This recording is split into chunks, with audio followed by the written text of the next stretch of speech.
Hi there, this is Amelia Heart and Vascular, and today we're going to present to you what atrial flutter is. What is atrial flutter? Atrial flutter is a type of heartbeat that causes a fast heart rate. This is due to an issue with the heart's electrical system that causes the upper parts of the heart to beat rapidly. In this drawing, I'm going to show you how the upper chamber can beat rapidly. The electric signal goes from the right atrium down to the ventricles, but in the case of atrial flutter, there's a signal that circulates in the right atrium, causing that upper chamber to beat rapidly, instead of just once. Now let's compare a normal rhythm heart to a heart with atrial flutter.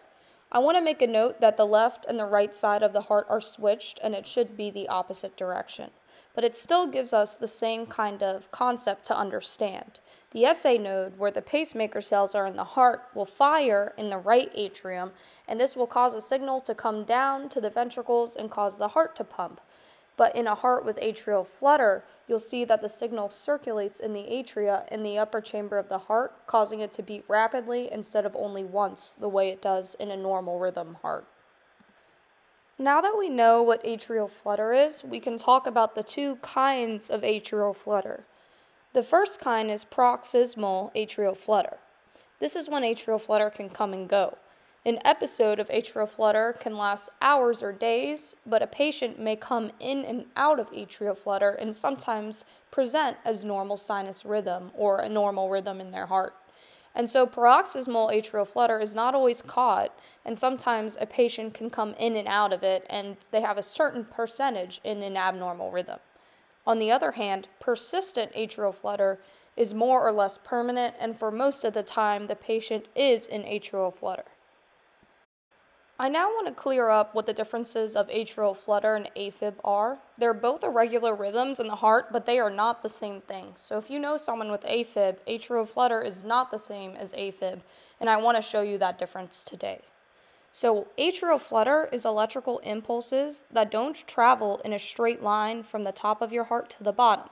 They circulate in the upper chambers. This causes the heart to beat too fast, but it still beats in a steady rhythm. Meanwhile, atrial fibrillation does not have a steady rhythm.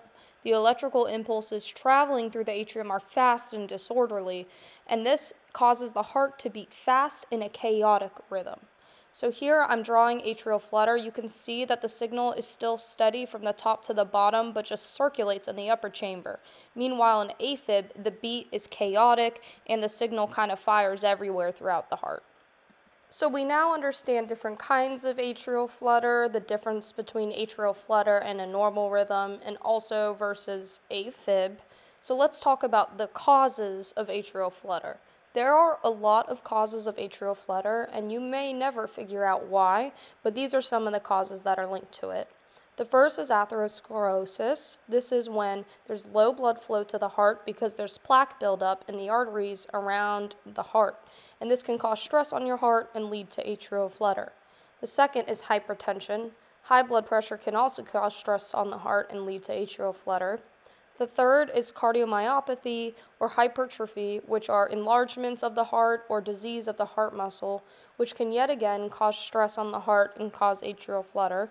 The fourth is abnormal heart valves. Tightening or leakiness of these valves can trigger stress in the heart and cause abnormal rhythms. And the last is open heart surgery. Obviously, a surgery like this is really stressful on your body, and your heart can have irregular rhythms after the surgery. There are causes, though, outside of your cardiovascular system that can cause atrial flutter. And we don't always know why, but we have found some correlations of what can cause atrial flutter outside of the heart. The first one is hyperthyroidism. Having an overactive thyroid gland can trigger abnormal rhythms in your heart, and we see this a lot. So it's really important to get your blood work done if you're experiencing palpitations or any issues in terms of atrial flutter. The second is pulmonary embolism. A blood clot in the vessel in the lungs can trigger atrial flutter as well. And the third is COPD. This is a condition that lowers the amount of oxygen in your blood and can overall affect the rhythm in your heart as well.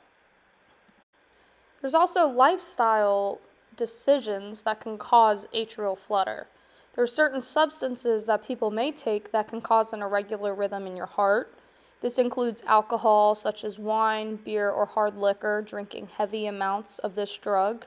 Also, stimulants like cocaine, amphetamines, diet pills, cold medicines, and even caffeine and coffee can lead to someone having an irregular heart rhythm and atrial flutter. Some people are more sensitive to these drugs while others aren't, which is why some may develop atrial flutter while others don't. So it's really important that if you're diagnosed with atrial flutter to look into your own lifestyle habits and see if you're drinking a lot of coffee, see if you're taking diet pills, or, ingesting drugs or other things. There are some risks associated with having atrial flutter. The first is vital organs, including the brain, not getting enough blood flow. This occurs because the electrical circuit is out of sync in the heart, and this causes it to not effectively pump blood to other parts of the body. The second is a greater risk of stroke or clot. This occurs because the electrical circuit is not pumping the heart effectively, and the blood can pool in the heart, causing a clot. The third is increased risk of congestive heart failure. Atrial flutter can weaken the heart over time if not treated, and this can eventually lead to heart failure. So let's remind ourselves what atrial flutter is so we can better understand why symptoms of atrial flutter occur. Atrial flutter is when the electric signal is abnormal and circulates in the upper chambers. When it circulates in the upper chambers like this, it decreases the delivery of blood to organs and the rest of the body. And so this can cause you to feel multiple things. You may feel palpitations because a flutter causes the electrical signal to be different, and so you may feel palpitations in your chest. You may feel shortness of breath because there's decreased delivery of blood to your body. You may feel anxiety because there's decreased delivery of blood to your head. You also may feel trouble exercising or fatigue because, yet again, you have a reduced delivery of blood throughout your body. You may feel confusion. You may feel lightheaded or dizzy since there's not enough blood flow to your brain. You may feel chest pain from the stress on your heart. And you may even faint because there's decreased blood flow to your brain, causing you to pass out. So, in order to diagnose atrial flutter, you may have initially had an EKG with the primary care or at a cardiology clinic, which prompts further investigation of the A flutter that was seen. Then you may have an event monitor. This is like a Zio or a Holter monitor to be able to see if atrial flutter is present and what percentage that atrial flutter occurs. This is to determine whether or not you go in and out of atrial flutter or if you're consistently in it.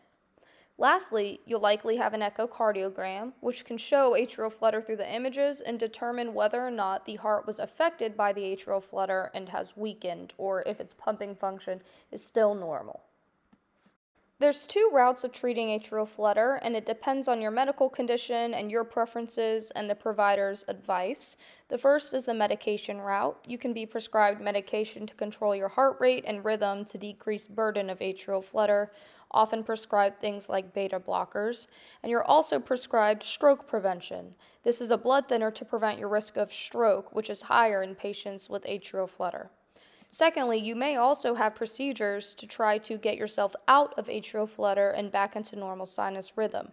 The first procedure is a cardioversion. This is when they shock your heart in hopes of resetting it back into normal rhythm. If this fails, then you may need an ablation. An ablation is a minimally invasive procedure where they go through the groin with catheters and either burn or freeze tissues in the heart that causes the abnormal circuit in the upper chambers that are firing. And so burning this tissue or freezing this tissue will theoretically put you back into normal sinus rhythm and stop the atrial flutter. Now, what lifestyle modifications can you make with atrial flutter?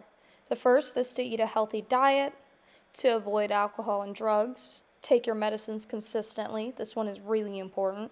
Exercise, limit caffeine, manage sleep apnea if you have it, reduce stress, and lose weight or maintain a healthy weight. Thank you so much for watching. This is Amelia Heart and Vascular Center. Please look at our website for more educational videos and blogs. Thank you.